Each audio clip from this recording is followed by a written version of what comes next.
What's up, my dialysis disciples? So today we're going to talk about Moses, right?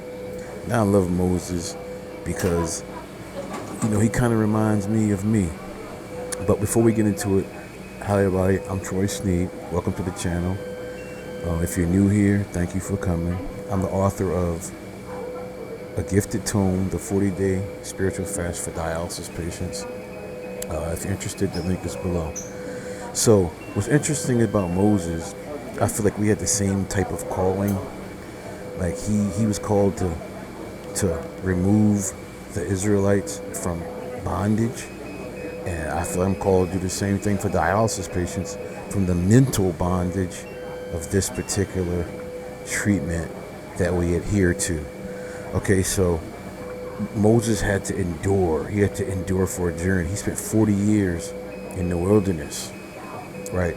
And that, it was physically and emotionally exhausting, filled with tests of endurance and faith. Just like dialysis patients, we face a long journey too. Dialysis isn't a quick fix. It requires perseverance and patience, a lot of it, right? That's what Moses had to deal with. All right, secondly, he relied on daily provision. Like us, the machine is our provision. It keeps us alive. And God provides this treatment for us, just like he provided manna in the desert for him and the Israelites. So that's daily provision also.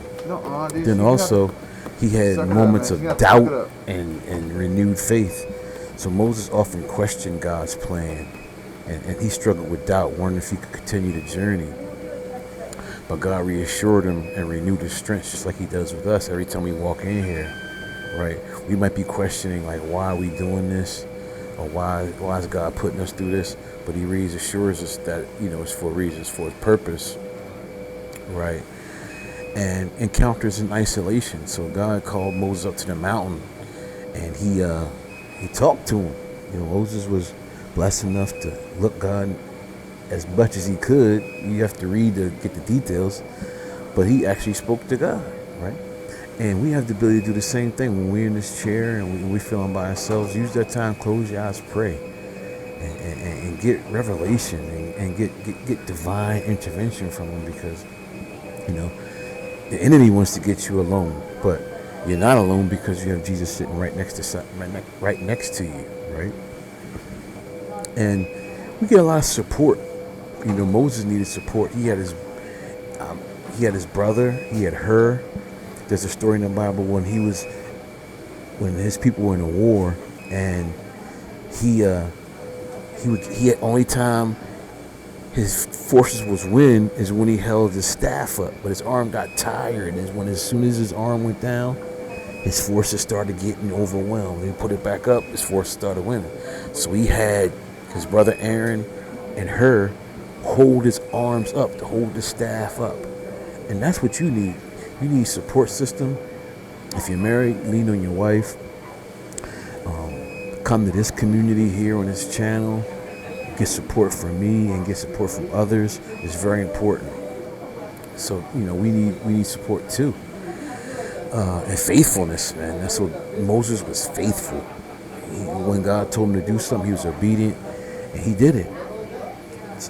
He didn't want to do it, but he did it. And we have to be faithful too. We have to adhere to our treatment plan. We have to get educated about our situation and just be faithful that God's going to keep and put us through. All right. And Moses, his motivation was getting to the promised land, getting his people to the promised land. For us, the promised land could be transplant, or whatever the promised land is in your mind. But he had to do that also, right? But here's the key. He found purpose amidst hardship. He was able to lead his people to freedom, even though the journey was extremely hard. And that's what we have to do. You have to find your purpose. You watching this video, you have to find your purpose. Like, pray to God. Ask him what's he want from you in this chair. For me, he told me to help you guys. That's one of the reasons why I love Moses, and I feel like I can relate to Moses, is because his purpose was to help others and bring people out of bondage, and that's what I'm doing for you guys, right? So if you got any value from this, I try to keep it short because the YouTube algorithm is like, people don't like long videos. So if you got some value from this, please like and subscribe. And thank you for watching. Stay strong, brothers and sisters.